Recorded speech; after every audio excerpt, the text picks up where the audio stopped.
Salam kerahiman. Hari ini 29 September. Kita akan baca dari 1679 dan 1729. Kita mulai ya. Dalam nama Bapa dan Putra dan Roh Kudus. Amin. Bapa kami yang ada di surga, dimuliakanlah namamu. Datanglah kerajaanmu. Jadilah kehendakmu di atas bumi seperti di dalam surga. Berilah kami rejeki pada hari ini, dan ampunilah kesalahan kami, seperti kami pun mengampuni yang bersalah kepada kami. Dan janganlah masukkan kami ke dalam pencobaan, tetapi bebaskanlah kami dari yang jahat. Amin. Dalam nama Bapa dan Putra dan Roh Kudus. Amin. 1679. Sesudah pemeriksaan pertama, dokter mendapati bahwa keadaanku sangat parah. Kami menduga, suster, bahwa engkau memang mengidap penyakit yang pernah suster katakan kepadaku. Tetapi Allah yang Maha Kuasa dapat melakukan segala sesuatu. Ketika aku memasuki kamarku, aku membenamkan diri dalam doa syukur atas segala sesuatu yang telah Tuhan kirimkan kepadaku sepanjang seluruh hidupku, sambil menyerahkan diri sepenuhnya kepada kehendak-Nya yang amat kudus. Sukacita dan damai yang luar biasa membanjiri aku. Aku merasakan suatu damai yang sedemikian luar biasa, sehingga kalau kematian datang pada saat itu, aku tidak akan berkata, "Tunggu," karena aku masih mempunyai sejumlah hal yang harus aku selesaikan. Tidak, aku akan menyambutnya dengan penuh sukacita, sebab aku sudah siap untuk berjumpa dengan Tuhan. Tidak hanya hari ini, tetapi sudah sejak aku menyerahkan diri sepenuhnya kepada kerahiman ilahi, sambil menyerahkan diri sepenuhnya kepada kehendak-Nya yang amat kudus, yang penuh dengan kerahiman dan kemurahan. Aku tahu apalah diriku sesungguhnya. Lanjut 1729. Oh Yesusku, hanya Engkau yang mengetahui usaha-usahaku. Aku tampaknya sedikit lebih sehat, tetapi lebih sehatku ini hanya cukup untuk dapat pergi ke Serambi daripada terus berbaring di tempat tidur. Aku tahu dan aku sepenuhnya sadar akan apa yang terjadi padaku. Meskipun ada perhatian yang cermat dari para superiorku, dan meskipun ada usaha-usaha yang keras dari para dokter, kesehatanku terus merosot, bahkan akan habis. Tetapi aku sangat bersukacita atas panggilan-Mu, ya Allahku, kasihku, sebab aku tahu bahwa pada saat kematianku, misiku akan dimulai. Oh, betapa besarnya kerinduanku untuk dibebaskan dari ikatan-ikatan raga ini. Oh Yesusku, Engkau tahu bahwa dalam semua keinginanku, aku selalu melihat kehendak-Mu. Dari diriku sendiri, aku tidak mau meninggal 1 menit lebih cepat, atau hidup 1 menit lebih lama, atau menderita sedikit lebih kecil, atau menderita sedikit lebih banyak. Yang ingin kulakukan hanyalah kehendak kudus-Mu. Meskipun aku memiliki gairah yang besar dan keinginan yang bernyala-nyala dalam hatiku, sungguh luar biasa, semua itu tidak pernah melampaui kehendak-Mu. 1679. Saya mau awali sharing saya. Nah, di sini kita mau lihat dulu ya, seperti yang dikatakan oleh Suster Faustina. Aku merasakan suatu damai yang sedemikian luar biasa, sehingga kalau kematian datang pada saat itu, aku tidak akan berkata tunggu.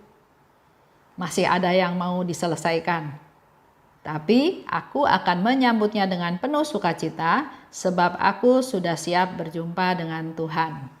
Nah, saya mau sharing. Saya dengar di TV, bukan di TV, di video yang dikirim ya, di HP. Di situ ada seorang ibu. Dia sharing, dia bilang, saya kena COVID. Dan ternyata dia juga nggak tahu kena di mana. Dia sudah hati-hati, tapi dia masih kena. Ya. Nah, di situ dikatakan, dia bilang, ya dia bercerita tentang memberi nasihat ya, jangan sampai kena COVID ya. Tapi dia sendiri dia katakan saya belum siap untuk mati. Ya, di situ dikatakan dia belum siap dan dia bilang saya pasti sembuh. Saya akan keluar dari rumah sakit ini. Ya, memang orang yang sakit COVID itu harus punya optimisme yang tinggi. Jangan terfokus pada, waduh saya sakit, nanti gimana rumah saya, nanti gimana keluarga saya, nanti gimana suami saya, anak saya, istri saya ya. Tapi harus punya pikiran yang positif supaya membuat imun tubuh itu naik. Dan apa yang dikatakan oleh si perempuan ini, si ibu ini, bahwa memang dia bilang, saya pasti sembuh.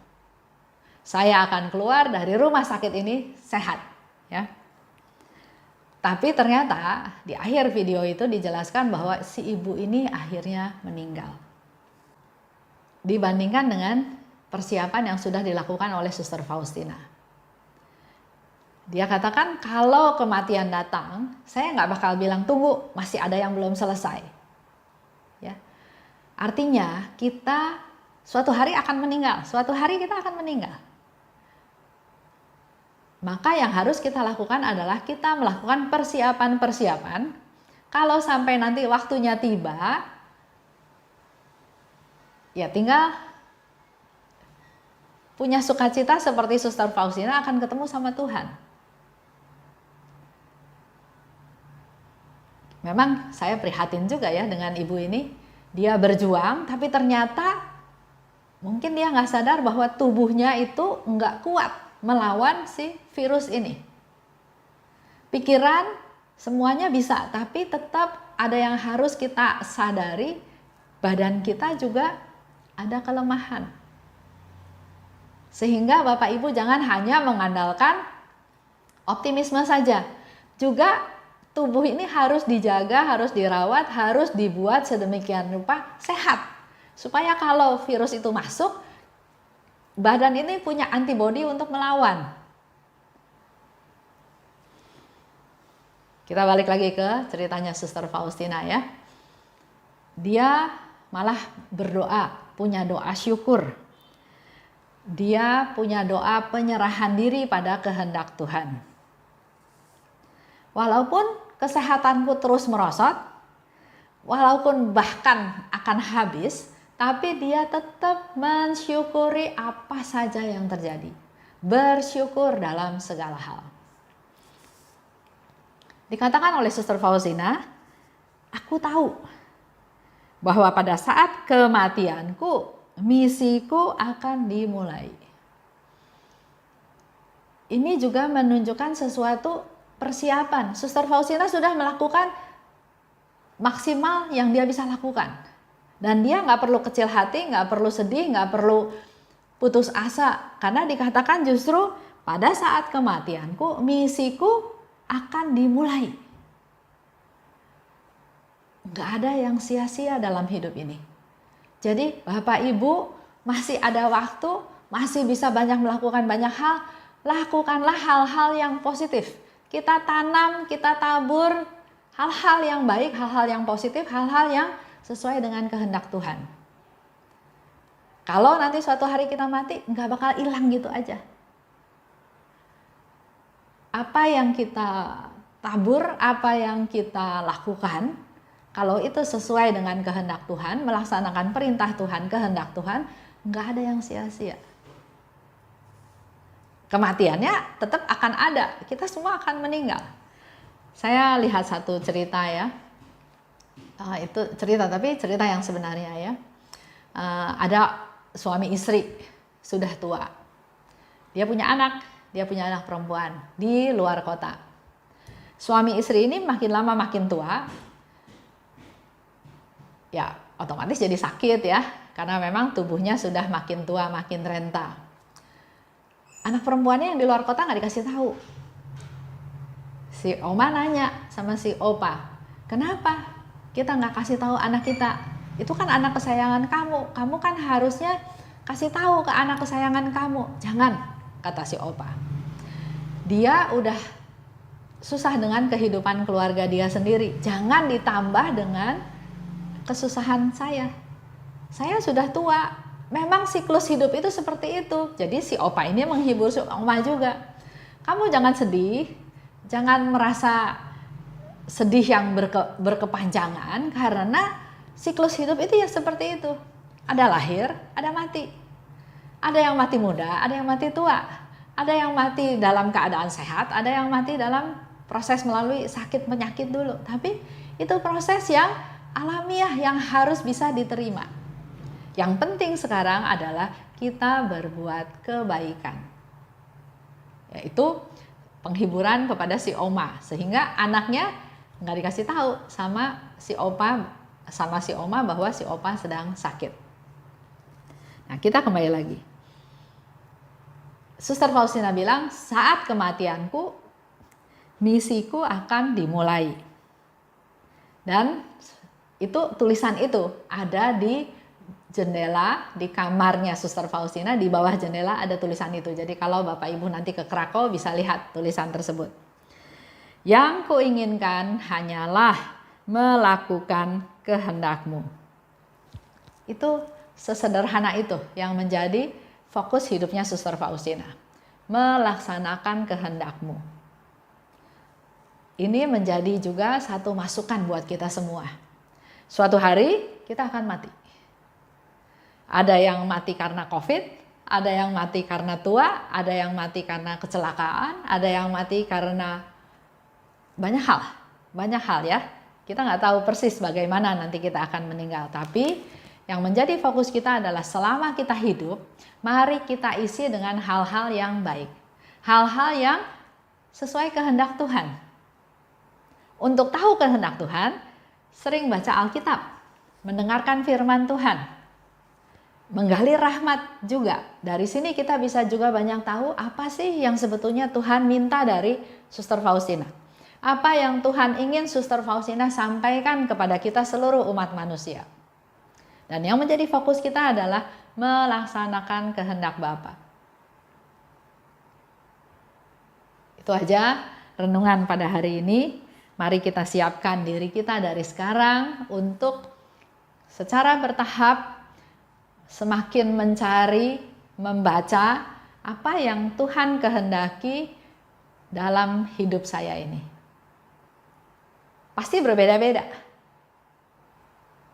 Sebagai perempuan, sebagai ibu, sebagai oma, sebagai anak, sebagai mertua, sebagai karyawan, sebagai teman, pasti kehendak Tuhan berbeda dengan orang lain.